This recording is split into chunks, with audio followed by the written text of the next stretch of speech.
Halo teman-teman semuanya, apa kabar? Selamat datang kembali di channel Study Student bersama saya Nusa Bransyah.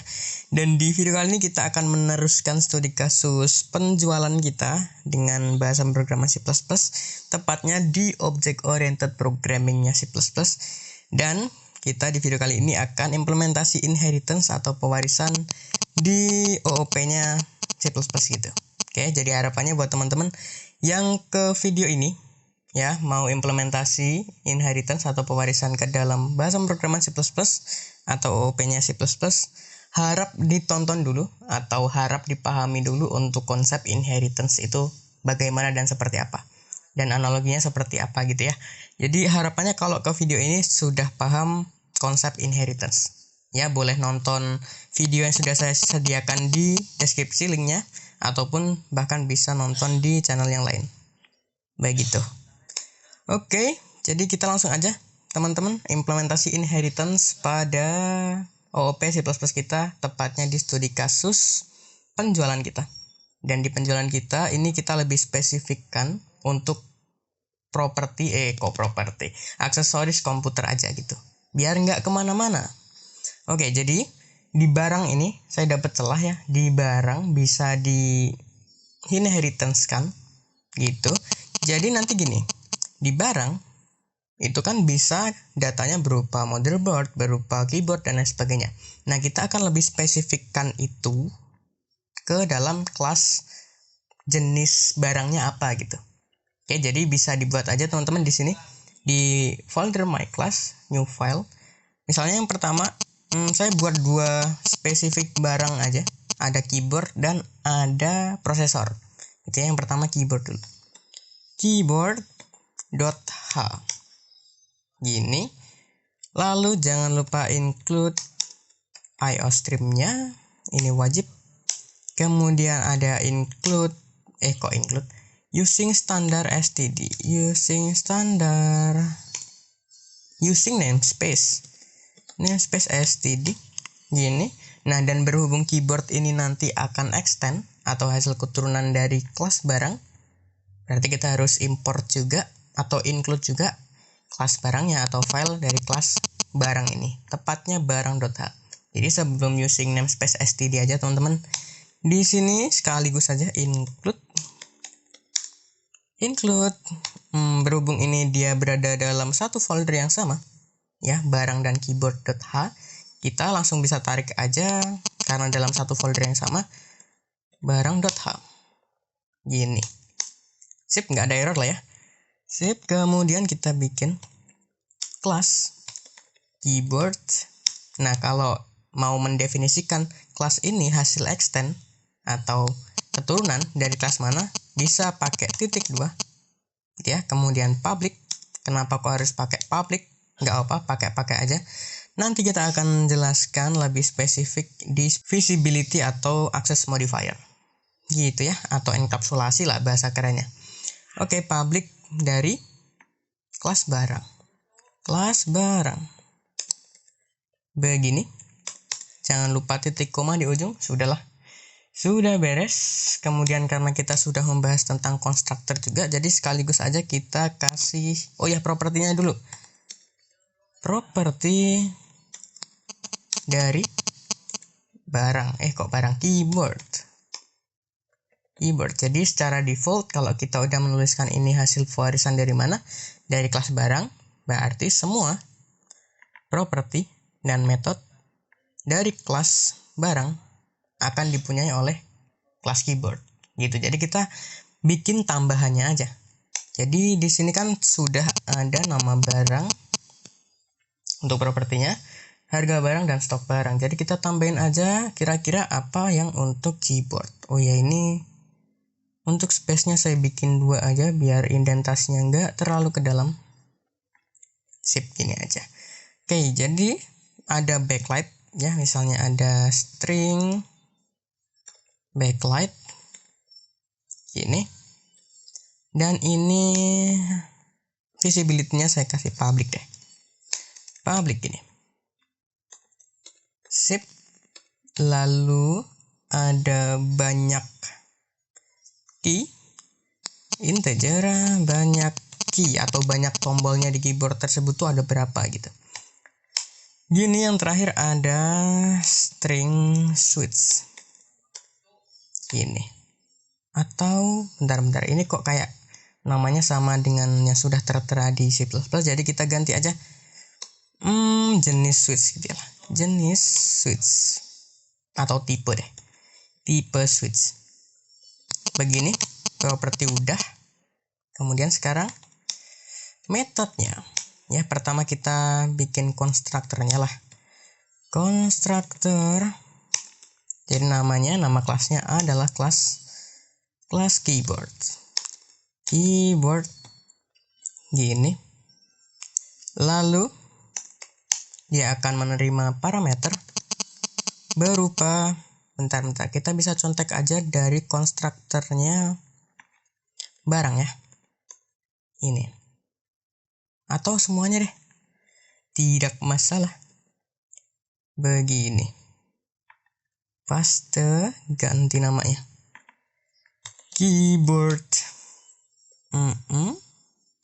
Tambahin apa? String backlight.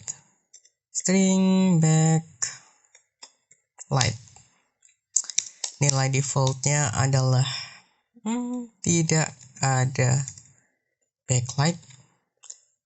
Lalu integer banyak key 0 ya.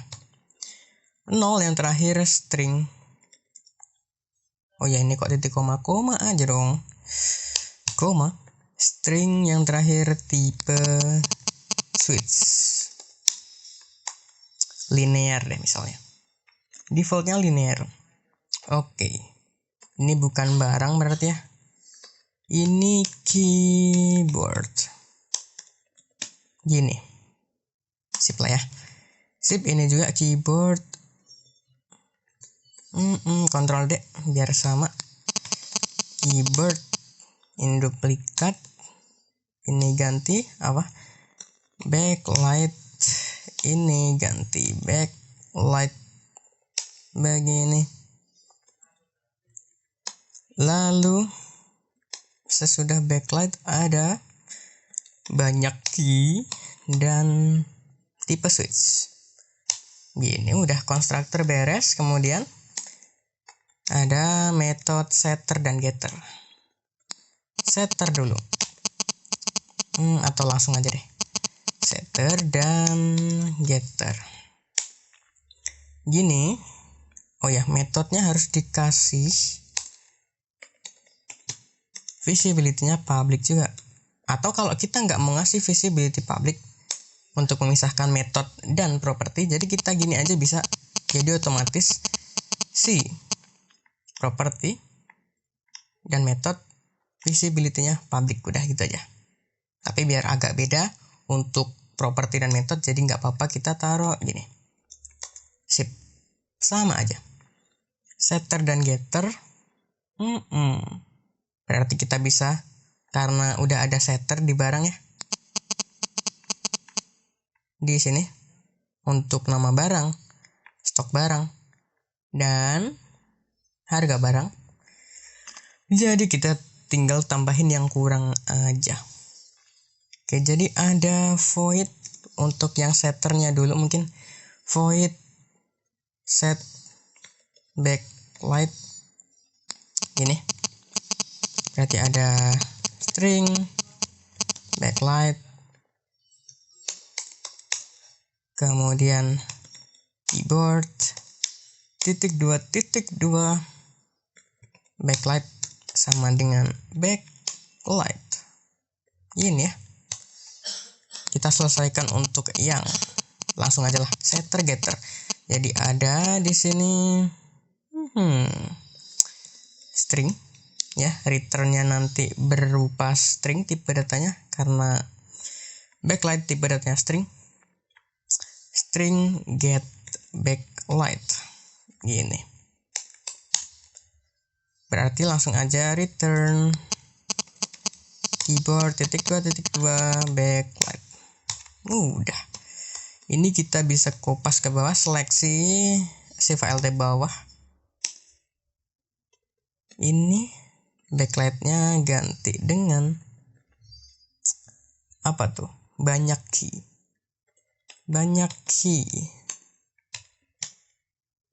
Ini backnya gede. Ini integer. Ini pun juga returnnya integer. Begini. Bener lah ya harusnya. Bener dong. Banyak key sudah. Atau banyak tombol. Yang selanjutnya ada switch. Tipe switch ya.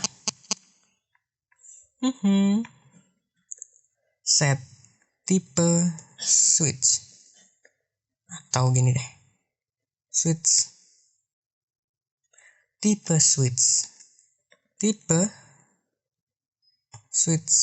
S-nya gede. Switch gini. Bener lah ya. Udah gini aja. Ini tipe switch. Ini tipe switch. Ini T-nya gede. Ini T-nya gede. Ini string. Harusnya beres. Beres ya. Udah gini aja. Sip. Jadi kalau kita di mainnya, berarti kita harus import dulu atau include dulu si kelas keyboard ini ke main program kita. Berarti kita bisa duplikat dari sini keyboard.h gitu ya. Dan ini barang bisa dihapus aja karena kita lebih spesifik sekarang. Keren juga ya.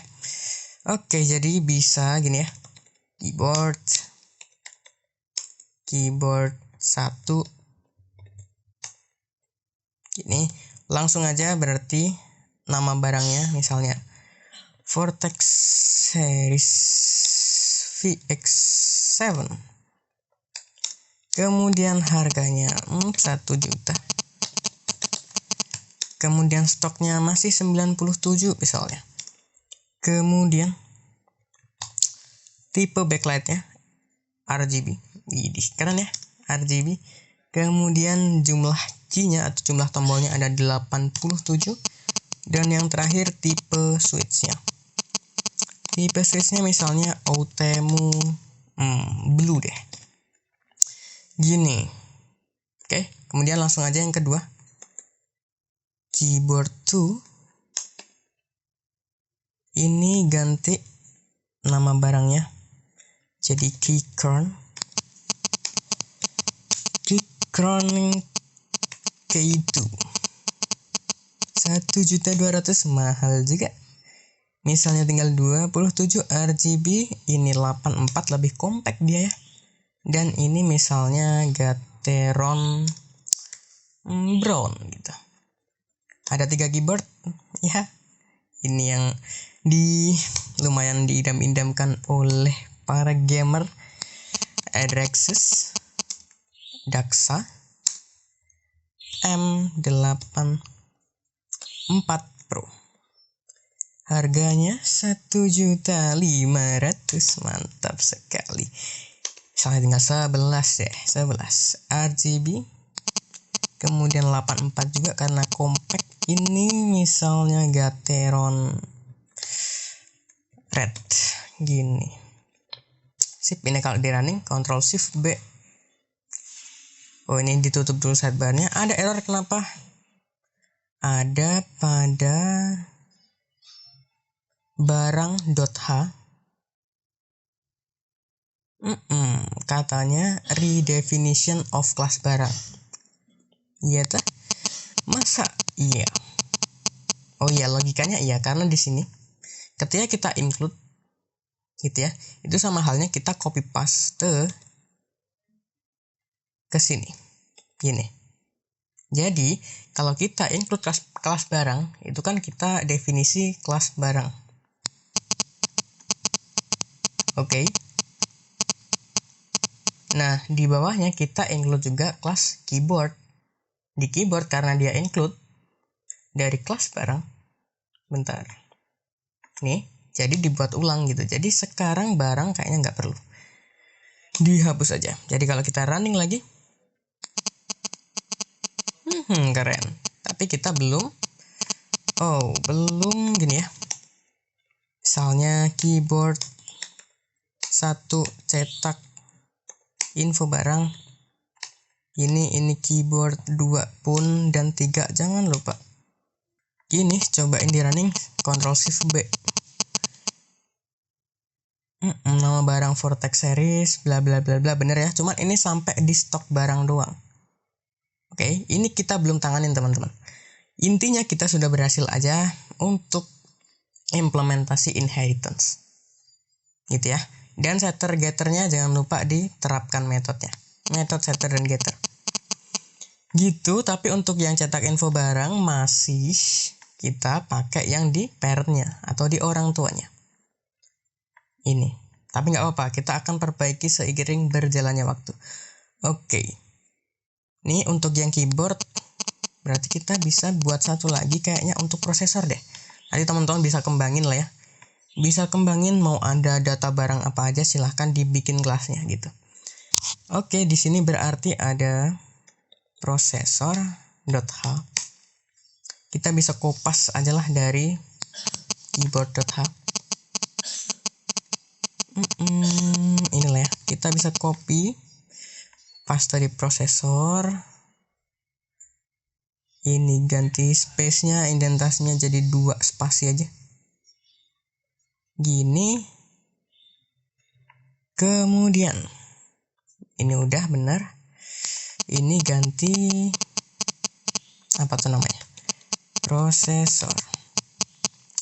Gini, ini ada integer propertinya. Bukan integer, ada float. Float frekuensi dasar. Gini, kemudian ada float turbo boost. Gini, 2 doang kayaknya. Ini berarti prosesor. Kemudian ini gantilah. Ganti float. Untuk yang frekuensi dasar sama turbo boost itu yang satuannya gigahertz gitu. Float ini frekuensi dasar, defaultnya adalah 0. Dan float apa tuh? Turbo boost. Defaultnya 0 juga. Ini berarti ganti aja dengan prosesor. Wih, gampang banget. Ini backlight ganti dengan frekuensi dasar. Ini turbo boost. Yang bawah sepertinya tidak butuh. Begini. Udah. Ini backlight diganti dengan frekuensi dasar. Udah gini. Berarti ini float. Ini berarti prosesor. Begini. Ini float. Oh ya, ini jangan lupa. Ini F-nya gede. Ini pun sama. Ini prosesor. Prosesor.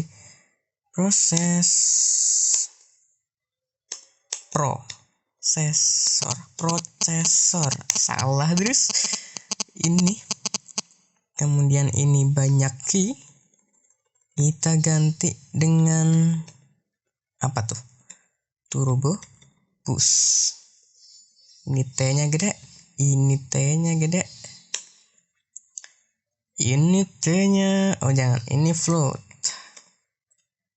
Ini keyboard ganti dengan prosesor. Dari tadi typo bos. Ini float. Udah, yang ini nggak butuh. Sip, beres udah. Nggak ada error lah harusnya.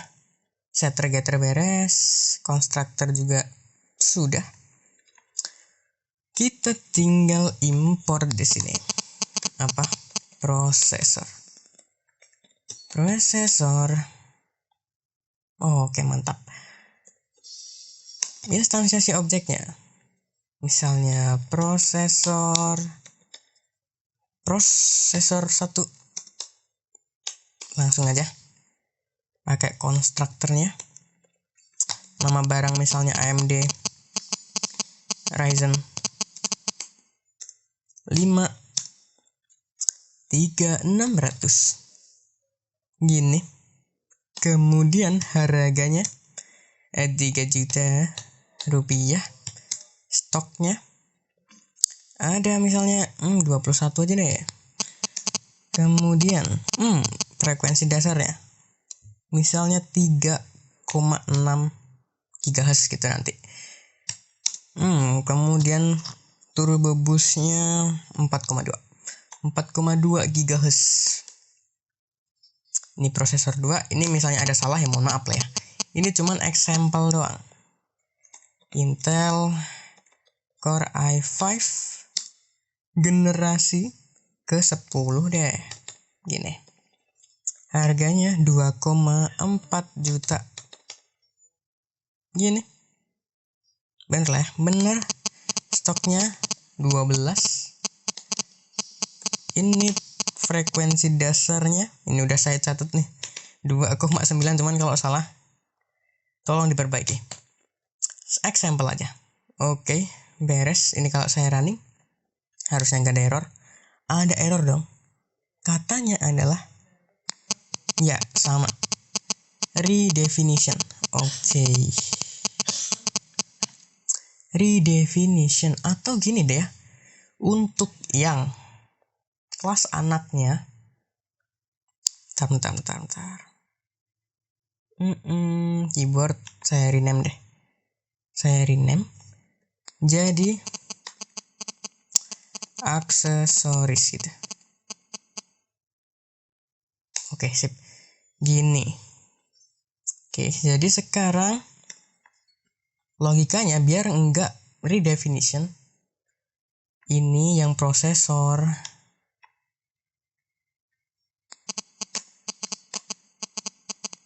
Ini dari include. Jangan. Dari kelasnya aja. Dari kelas sampai ujung. Oke, di copy, paste di setelah kelas keyboard. Jadi satu file tuh, biar enggak redefinition gitu. Jadi di sini jangan keyboard dan jangan prosesor, tapi satu aja, aksesoris hal. Gini, harusnya beres. Kan? Tidak ada error di codingan, berarti ini untuk yang prosesor bisa di delete aja lah ya. Bisa di delete aja. Oke, beres. Jadi anaknya nanti ada di aksesoris.h, kelasnya ada apa aja. Itu ada kelas prosesor, kelas keyboard, dan lain sebagainya. Satu file aja untuk menghindari redefinition. Ini kalau saya running, harusnya udah nggak ada. Tuh beres. Cuman sekarang coba di prosesor 1 cetak info barang, dan begitupun prosesor 2. Ctrl Shift B running lagi. Beres tuh. Beres ya. Beres, seharusnya sudah tidak ada error. Yap, gini aja teman-teman. Oke, jadi itu aja untuk video kali ini ya. Mudah-mudahan teman-teman paham. Kita sudah implementasi inheritance atau pewarisan di OOP-nya C++ gitu. Dan sebenarnya teman-teman, untuk yang inheritance ini kita bisa multiple inheritance atau multi inheritance. Jadi kita ibaratnya gini. Ibaratnya kita punya satu orang tua atau dua orang tua.